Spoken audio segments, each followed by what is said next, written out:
오늘 말씀의 제목은 조금 생소하실 거예요. 한 번만 따라서 합시다. 불가역적. 들어보신 적 있으십니까? 한때 위안부 문제와 관련돼서 우리나라와 일본이 설왕설래를 하며 조금 언론의 분쟁이 있었을 때 이 정치인들이 자주 회자하던 말이 바로 이 불가역적이라는 단어입니다. 저도 그때 이 단어를 처음 접하고 불가역적이라는 말이 무슨 뜻인가 하고 찾아봤더니 이런 뜻이 있어요. 주위 환경에 따라 이리저리 쉽게 흔들리거나 변하지 않음을 뜻할 때 불가역적이라고 합니다.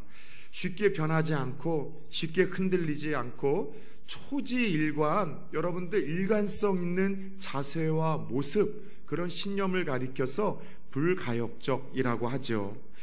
요즘 많이 목사인 제가 듣는 사람들의 하소연이 있다면 우리 교회를 다니는 성도님들만이 아니라 특별히 이 한 주는 예수 안 믿는 여러 사람들을 접할 수 있는 기회가 있었었는데 이런 소리를 많이 들어요.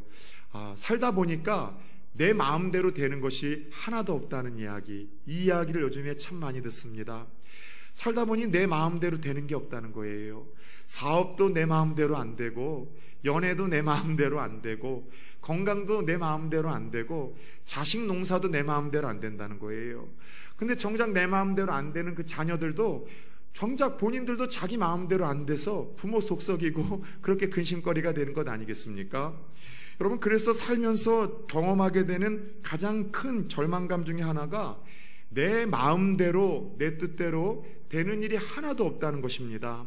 그래서 우리는 내 마음대로 안 되는 이러한 상황 때문에 쉽게 삶이 흔들리고 또 쉽게 믿음이 흔들리거나 변질이 되기도 하죠. 그런 의미에서 목사인 저는 좀 그런 생각을 해봤어요. 신앙이 좋다는 것을 좀 어떻게 표현을 할 수 있을까? 믿음이 좋다는 것은 어떻게 증명을 할 수 있을까? 그래서 신앙이 좋다, 믿음이 좋다는 것은 오늘 말씀의 제목처럼 어떤 상황과 어떤 환경 속에서도 하나님의 섭리하심을 믿고 쉽게 믿음이 흔들리거나 변하지 않는 불가역적인 신앙을 갖는 것, 이것이 좋은 신앙이고 건강한 신앙이고 아름다운 믿음이라는 생각을 요즘에 와서 좀 갖게 되더라는 것이죠. 그런 의미에서 흥미로운 것은 오늘 함께 읽었던 본문에는 그런 불가역적인 신앙을 보여주는 이들이 등장을 합니다. 속된 말로 자신들의 뜻대로 마음대로 되는 일이 하나도 없음에도 불구하고 여전히 흔들림 없는 신앙을 보여주고 변함없는 믿음을 보여주고 있는 주인공들이 등장을 하더라는 것이죠. 바로 바울과 실라 일행이었었습니다. 여러분 기억하십니까? 2차 선교여행을 앞두고 좋은 취지로 인하여 자신들이 1차 선교여행을 통해 세운 교회와 성도들을 돌보기 위해서 선교여행이 시작됐지만 여러분, 이 바나바와 대판 싸우게 되었죠. 그 출발서부터 자기 뜻대로 안 된 것이죠. 그리고 그렇게 갈라진 다음에 이 바울과 실라는요, 아시아에 가서 복음을 전할 생각을 했지만 가는 길 족족 누가 막으셨어요? 성령께서 막으셨어요. 가려고 하는 길들을 이상한 방법으로 막으시고 또 아시아 쪽에서 전도를 하려고 하는 그 계획을 막고 또 막으시며 결국 성령은 이 바울과 실라 일행을 아시아가 아니라 유럽, 마게도니아 쪽으로 인도를 하셨습니다.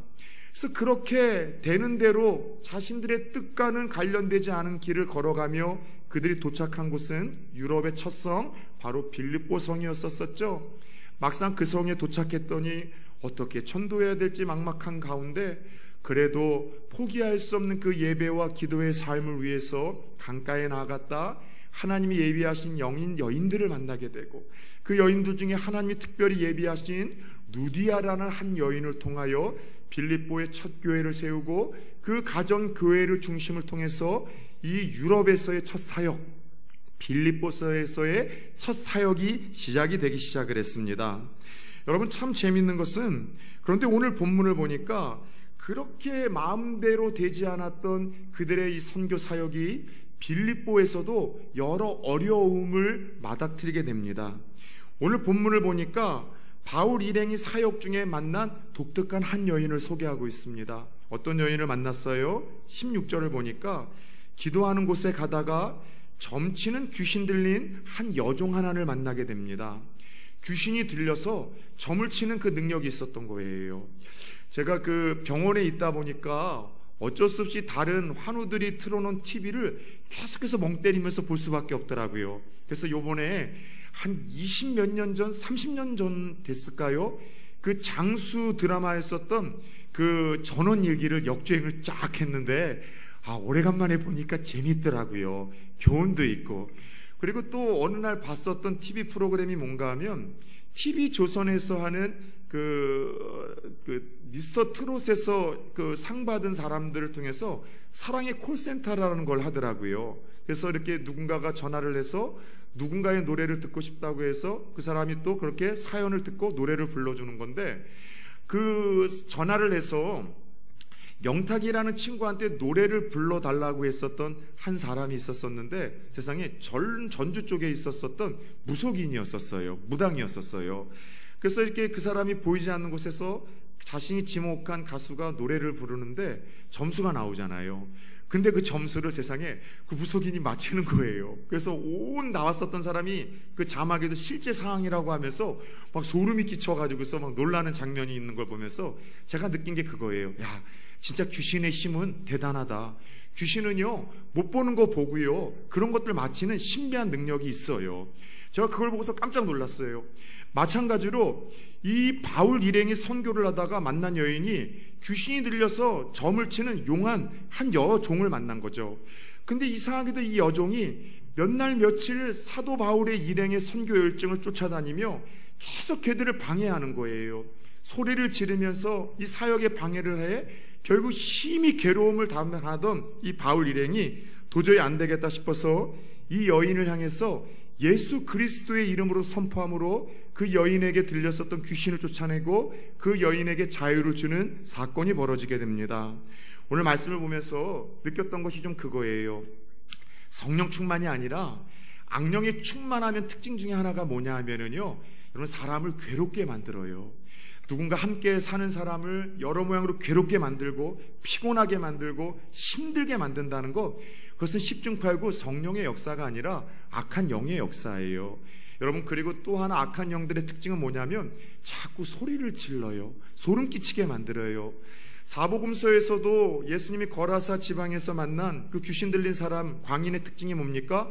소리를 지르면서 자해를 하지 않습니까? 그래서 성령이 충만하지 못한 특징 중에 하나가 뭐냐 하면은요, 자꾸 모인 곳에서 크게 화를 내거나 소리를 지르는 것, 이것은 무언가 문제가 있는 거예요. 여러분, 그런 의미에서 저는 소리를 잘 안 지릅니다. 설교할 때만 소리를 지르지 잘 안 지르는데, 혹시 여러분 주위에서 누군가가 자꾸 여러분을 잠 못 자게 만들고 여러분의 일상의 삶을 살아가지 못하도록 피로하고 괴롭게 만들고 여러분에게 큰 소리를 침으로 말미암아 두렵고 불안한 마음을 갖게 한다면 이것은 영적인 여러분들 공격일 수 있어요. 이럴 땐 따라서 합시다. 예수의 이름으로 대적하라. 예수의 이름으로 대적하십시오. 그 사람에게 여러분 손가락질해서는 안 되지만은 그 사람 마음 깊은 곳에서 그 사람을 사로잡아 끊임없이 나를 괴롭히게 만들고 우리 가정을 괴롭히게 만들고 내가 속해 있는 그 사회와 공동체를 괴롭히게 만들고 큰 소리를 침으로 말미암아 불화를 조장하는 사람들이 있다면 그것은 악한 영들의 여러분들, 그건 장난이라는 생각에 예수의 이름으로 대적하시고 예수의 이름으로 쫓아내시기를 예수의 이름으로 축원합니다. 오늘 그런데 놀라운 것은 그렇게 바울이 그 여인을 예수의 이름으로 귀신을 쫓아내고 그 여인에게 자유를 주었는데 이 여인을 이용해서 여러분 장사를 하던 주인들이 있었어요. 참 악한 사람들이 이제나 그제나 있었었죠. 그 귀신 들린 여인이 귀신에게 놓인 거에 대해서 기뻐하고 즐거워해야 되는데 그 여인을 이용해서 벌 수 있는 수입이 줄어들었다라는 이것에 이 바울에게 누명을 씌워 그들을 고소를 하게 됩니다. 억울한 누명에 바울은 해명 한번 하지 못한 데에서 하나님이 이끄신 빌립보라는 그곳에서 하나님의 뜻대로 복음을 전하다가 귀신 들린 그 여종이 괴롭히기도 했지만은 너무나 안타깝고 치근해서 고쳐주었는데 오히려 매를 맞고 발에 착고가 채워진 채 깊은 감옥에 던져져서 당장 내일 어떻게 될지 모르는 이런 끔찍하고 절망스러운 상황에 그들이 여러분 빠지게 되었다는 것이죠. 여러분, 한번 우리가 성경을 볼 때마다 익숙한 사건이나 이야기를 다룰 때마다 항상 우리는 그 사건 그리고 그 결과를 알기 때문에 대수롭지 않게 받아들이지만 이 결과를 우리가 모르는 상태에서 지금 사도 바울의 사항에 한번 우리가 마음을 같이 전이해 봅시다. 이 사항이 지금 이해가 되어집니까? 여러분, 우리도 이럴 때가 있잖아요. 바울과 실라 입장처럼 하나님의 일을 열심히 했는데 본전도 못 찾은 거예요.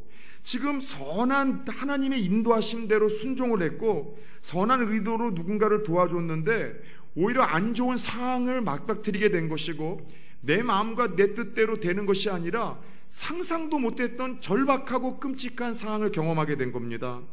우리도 살아갈 때 이럴 때 있지 않아요? 믿음대로 삽니다. 양심대로 살아갈 때가 있어요. 말씀대로 순종했습니다. 선한 의도로 누군가에게 내가 가지고 있는 재능, 물질, 시간을 사용하고 섬겼었죠. 그런데 내 마음대로 되지 않을 때가 있어요. 선한 의도로 섬기고 베풀었고 열심히 정직하게 성실하게 최선을 다해 살았는데 최악의 상황을 만날 때가 있더라는 것이죠. 다시 말해 내 마음대로 내 뜻대로 내 계획대로 되는 일이 하나도 없고 오히려 상상도 못했던 끔찍한 일들이 절망스러운 일들이 내게 주어질 때가 있더라는 것이죠. 여러분, 이럴 때 어떻게 반응하십니까?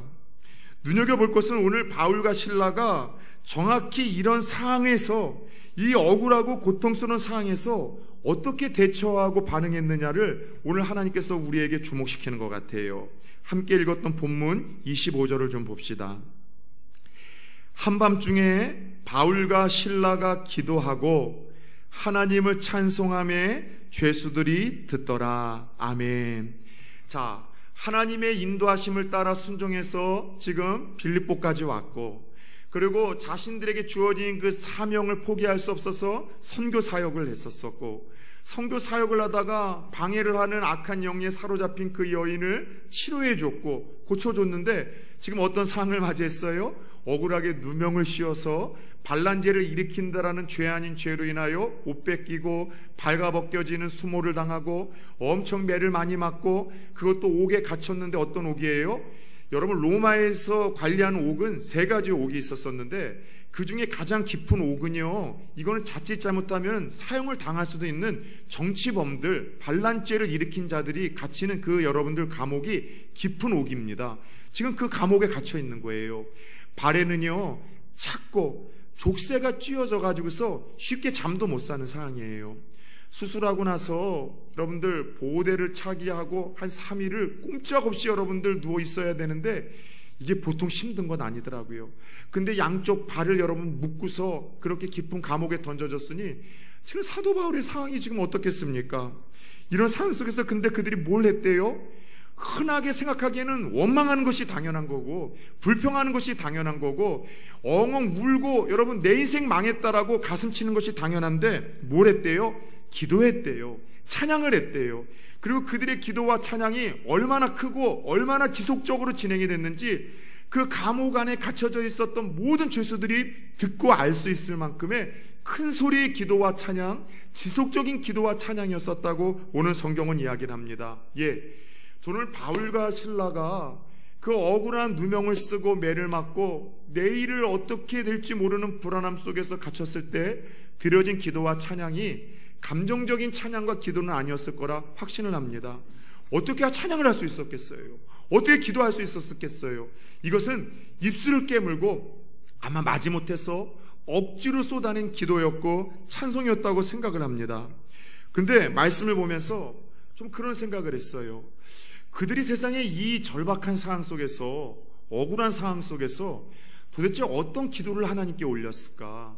어떤 찬양을 돌렸을까? 저는 좀 이것을 병원에 있는 내내 2주 동안 좀 고민을 하며 묵상하고 또 묵상했어요. 여러분 어떤 찬송을 올렸을까요? 어떤 기도를 드렸었을까요? 첫 번째 그들이 드렸었던 기도는 저는 확신합니다. 아마 처음에는 신세에 한탄했었을 거예요. 쉽게 말해서 하나님에게 원망 불평했겠죠. 하나님 이게 뭡니까? 우리가 아시아로 가려고 했을 때 하나님 억지로 막으시고 억지로 목더미 잡아 이끄셔서 일로 이끄셨는데, 하나님 이게 도대체 무슨 일입니까? 하나님 눈은 뜨고 계십니까? 이게 잊지 말아야 될, 벌어지지 말아야 될 일들이 벌어졌는데 하나님 섭섭합니다. 서운합니다. 하나님 무언가 실수하신 것 같습니다. 하나님에게 분명히 실세 한탄을 했을 것 같아요. 여러분, 그래요. 성경에는요, 수많은 믿음의 선조들이 고난과 역경에 빠졌을 때 하나님에게 신세 한탄을 하는 그런 기도가 참 많이 기록이 되어 있습니다. 가장 대표적인 것이 시편이라고 할 수 있겠죠. 하나님 마음에 합했던 그 성숙했던 사람 다윗도 시편을 보면은요, 얼마나 많은 비탄시를 하나님께 올렸습니까? 하나님 눈은 뜨고 계십니까? 정말 공의의 하나님이십니까? 어찌 이런 일이 일어날 수 있습니까? 하나님에게 때로는 실수했다라고 묵직한 돌직구를 날릴 때도 종종 있었어요. 그리고 더 나아가 하나님 앞에서 얼마나 아프고 속상한지 누군가를 저주하는 기도도 이 시편을 보면은 다윗의 기도와 찬양에는 참 많았다는 것을 보게 됩니다. 사도 바울이라고 여러분 별다른 인물이었겠습니까? 그도 처음에는 신세 한탄을 냈었을 거예요. 아팠을 때. 여러분, 그래요. 내 마음대로 되지 않고 뜻대로 되지 않았을 때, 그래서 내 삶이 너무나 힘들고 어려울 때, 여러분, 그때 우리가 할 수 있는 건 뭐냐면 하나님 앞에 나아가 신세 한탄하기를 축원합니다. 사람에게 하소연해봐야 도움될 것 하나도 없어요. 여러분, 혼자 앉아서 가슴 치면서 가슴 뜯어봐야 도움될 것 하나도 없습니다. 그러나 신세 한탄, 원망과 불평이라 할지라도 하나님 앞에 나아가 기도의 자리에서 쏟아내는 신세 한탄과 원망과 불평은 우리 하나님께서 귀를 여시고 다 들으시고 이해해 주신다는 것을 여러분 받아들일 수 있기를 축원합니다. 더 나아가 그들은 신세 한탄만이 아니라 억울함과 아픔도 쏟아냈을 것이고, 더 나아가 분명히 도움을 구했을 거예요. 하나님, 억울한 누명을 쓰고서 좋은 일을 하려다가 내 마음과 뜻처럼 되지 않고 이렇게 어려운 시간을 하나님 내가 맞이했지만 하나님 도와주십시오. 우리 믿음의 선조들이 어려움이 있었을 때 도와주셨던 하나님, 이 절박한 상황 속에서 나를 구원해 주세요. 분명히 자신의 이 어려운 상황들에 대해서 하나님의 도움의 손길이 임하기를 바울과 실라도 그 늦은 밤, 절망적인 밤, 아픔의 밤 기도했을 것이라 확신을 합니다. 제가 죄송하지만 가끔 성도님들 중에는 그런 분들이 있어요. 뜻하지 않는 어려움과 고난이 찾아올 때, 어떤 때는 그때가 가장 기도가 필요할 때인데, 하나님께서는 어떤 때는 그때 가장 하나님과 가까운 교제가 필요해서 하나님도 아픔으로 그 시간들을 허용하시는데 오히려 기도를 포기하시는 분들이 있더라는 것이죠. 언젠가도 소개를 했는데 아프리카에 사는 뱀잡이 수리라라는 독특한 새에 대해서 말씀을 드린 적이 있죠. 독수리과의 한 종류인데, 이 뱀잡이 수리는 창공을 힘있게 나르다가 지상에 뱀이 있거나 막 두더지가 있으면은요, 정말 손살같이 내리꽂아서 낚아채면서 그렇게 사냥을 잘하는 맹조류 중에 맹조류가 이 뱀잡이 수리입니다. 근데 웃긴 것은 이 뱀잡이 수리가 지상에서 사냥을 해서 먹다가 맹수들의 공격을 받으면 날아가는 것이 아니라 막 뛰어가지고 도망을 다닌다는 거예요. 새가 지상에서 빨리 달려봐야 여러분 맹수를 피할 수 있겠습니까? 그래서 자기가 나는 것을 급해서 잊어버리고 뛰다가 결국 맹수의 밥이 되어지는 이 비운의 주인공이 뱀잡이 수리라는 거예요. 여러분, 오늘날 성도님들의 모습이 그렇지 않습니까? 평안하고 형통할 때는 예배도 잘 드려요. 기도도 잘해요. 섬기기도 잘해요. 그러나 어떤 고난과 역경 속에서 오히려 그때가 가장 하나님을 감동시킬 수 있는 예배가 필요한 시간이고, 기도가 필요한 시간이고, 섬김이 필요한 시간인데, 그 기도해야 될 그 타이밍에 기도를 망각하고 기도를 잃어버리는 오늘날 이 시대의 또 다른 뱀잡이 수리와 같은 성도들이 얼마나 많냐는 것이죠. 그래요, 여러분. 내 마음대로 되는 일이 요즘에 하나도 없습니까? 내 뜻대로 되는 일이 하나도 없습니까? 오히려 하나님을 위해서 열심히 살고 최선을 다해 섬겼음에도 불구하고 더 낙심이 되고 억울한 일들이 가득합니까? 여러분, 바로 이때가 기도해야 될 때라는 것을 기억하시고, 그러기에 하나님이 허용하셨다는 사실을 기억하시며 하나님 앞에 나아가 여러분, 내 억울함, 내 아픔, 내 고민, 내 문제 신세한탄하시고 다 쏟아내시고 하나님의 도움을 구할 수 있는 우리 성도님들 되어줄 수 있기를 예수 그리스도의 이름으로 축원합니다. 그러나 저는 오늘 바울과 실라의 이 한밤중 깊은 옥에서의 기도는 이 수준에서 끝나지 않았을 것이라고 확신을 합니다. 왠지 아세요? 그냥 그들의 기도가 신세한탄하고 아픔을 하나님 앞에 토로하고 하나님 이 위험으로부터 나를 건져달라고 기도한 제목이었었다면 이 기도 후에 하나님이 역사하셨거든요. 어떻게 역사하셨어요? 지진이 일어났어요. 초자연적으로 역사하셔서 지진이 일어났고 옥문이 열리게 되었고 그들의 두 발을 묶었었던 족쇄도 풀어지게 되었습니다. 그들의 기도가 만약 하나님 어려움에서 우리를 건져달라는 기도였었다면 옥문이 열리고 족쇄가 풀렸을 때 여러분 다 도망가는 것이 여러분 정석 아니겠습니까? 그런데 그 기적이 일어났을 때도 사도 바울 일행은요 옥문에서 벗어나진 않았어요. 감옥에서 도망치진 않았습니다. 무슨 말이에요? 그들의 기도가 신세한탄, 아픔과 억울함을 토하는 것, 더 나아가 그 어려움에서 하나님 나를 도와달라라는 그 기도에서 머물지 않았음을 뜻하는 거예요. 그들의 기도는요 여러분 신세한탄, 아픔과 억울함, 구원의 손길을 구하는 것에서 오늘 말씀의 제목처럼 저는 확신합니다.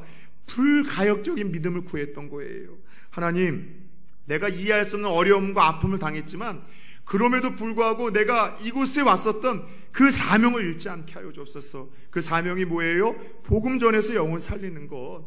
하나님 예수 그리스도의 복음을 전해서 한 영혼을 살리는 그 사명을 잃지 않게 하여 주시고 억울하고 아픈 이 상황 속에서도 하나님 불가역적인 나의 신앙, 예배의 삶을 잃지 않게 해주세요. 기도의 삶을 잃지 않게 해주세요. 그럼에도 불구하고 감사하며 찬양하는 이 불가역적인 쉽게 흔들리거나 변하지 않는 이 신앙의 하나님 주인공 되게 해달라는 그 기도가 저는 이 사도 바울과 실라의 기도였었을 것이라고 확신을 합니다.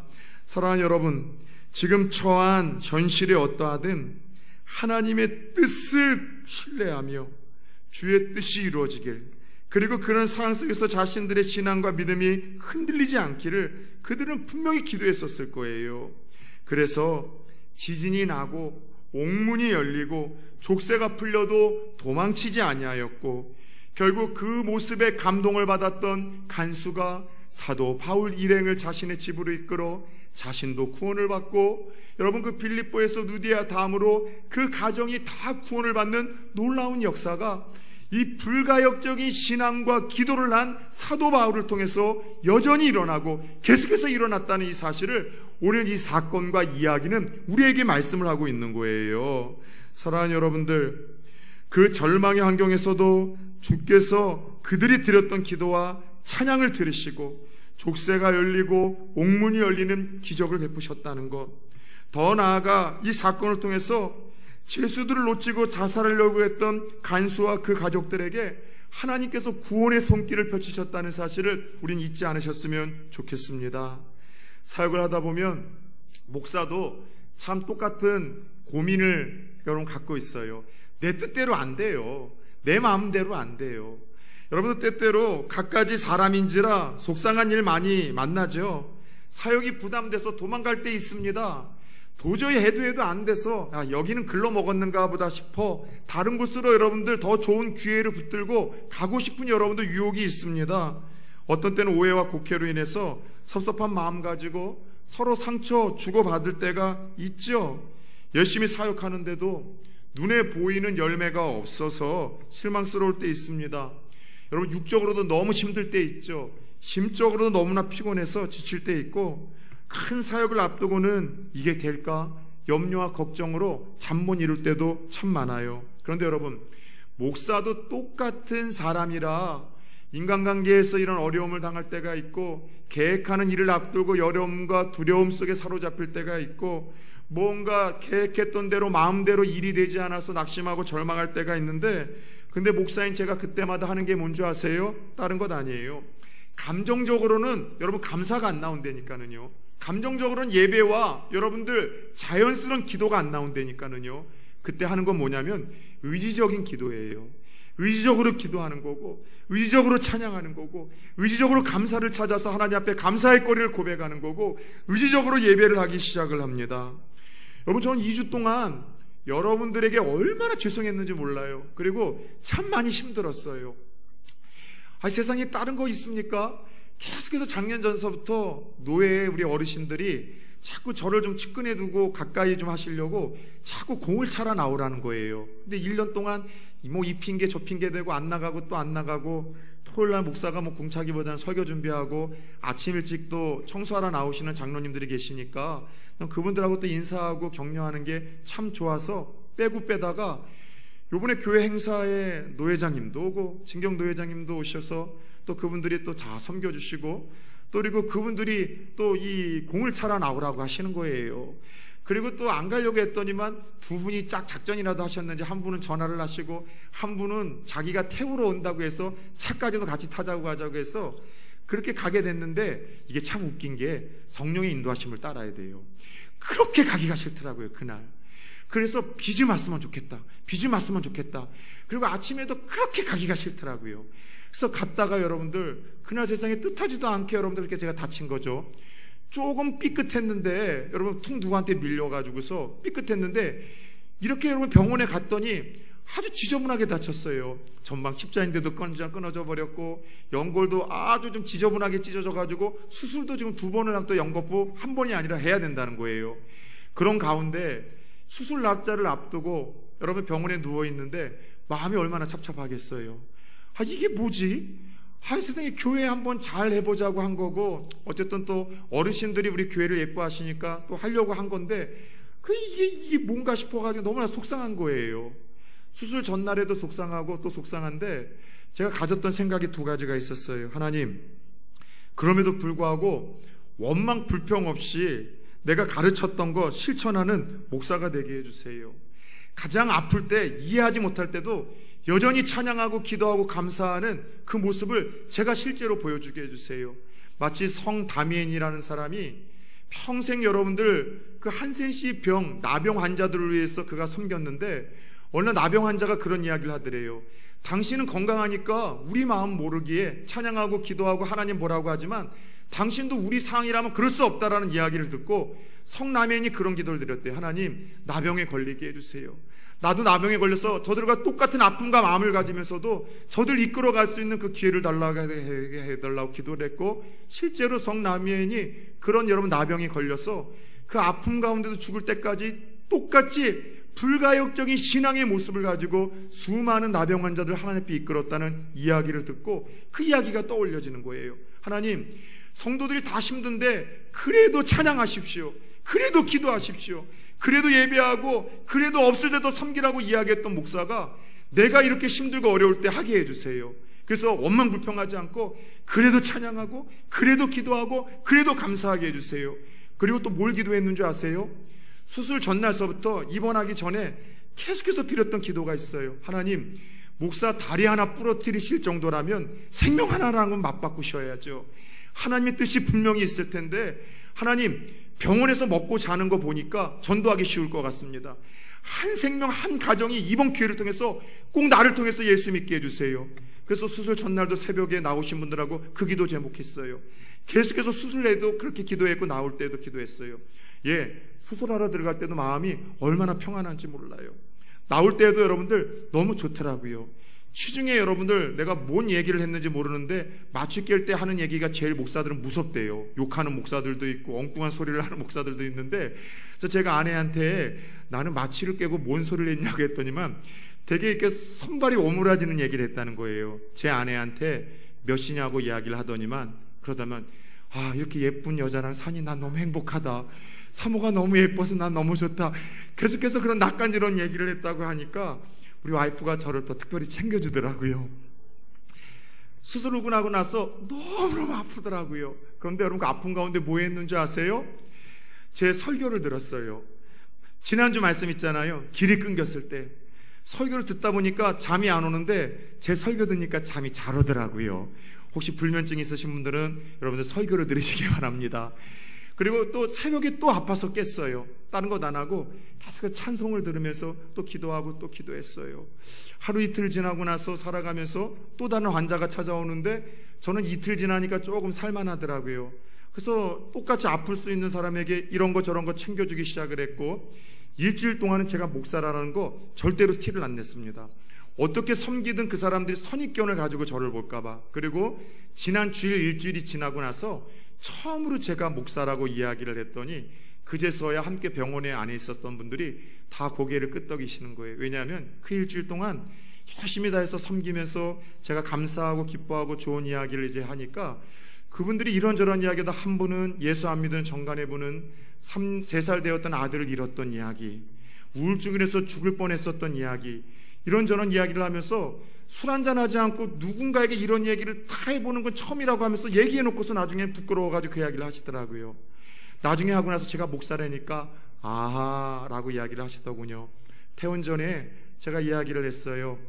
꼭 멀긴 하지만 우리 아내랑 함께 예수 좀 믿으셨으면 좋겠다. 그리고 혹시 좀 기회가 된다면 저희 교회에 들어와서 설교도 들어봤으면 좋겠어요 라고 이야기를 했는데, 놀라운 거는요, 이분이 벌써 검색을 하셔서 제 설교가 여러분 한 390개가 올라와 있다는 것도 알고 몇 번을 벌써 들으시고서 저한테 얘기를 해주시고, 그 후로 신앙적인 이야기들도 많이 이야기를 했고 저는 간증도 많이 했고요. 또 하나의 30살짜리 떡집 사장 청년 하나가 있는데 양정에 살아요. 그 친구는 와봐야 알겠지만 저하고 약속을 했어요. 목사님 걷게 되면은 꼭 제가 교회에 한번 오겠다라고 약속을 했어요. 이사벨 고등학교 미션스쿨을 다녔는데 온 집안이 불교이고 먹고 사는 것 때문에 한 번도 이제 교회를 못 나갔었는데 마음 한켠에는 늘 교회는 나가야 됐다고 했던 찰나에 그런 만남이 이루어진 거죠. 병원 생활 일주일이 너무 행복했어요. 즐거웠어요. 하나님이 저를 통해서 누군가를 통해서 놀란 역사를 이룰 것 같다는 기대감도 세웠고, 복음을 전하고 여전히 그런 힘든 상황에서 감사하고 찬양하니까 하나님 주시는 감격과 기쁨이 있는 거예요. 사랑하는 여러분들은 어떤 상황에 처해 있습니까?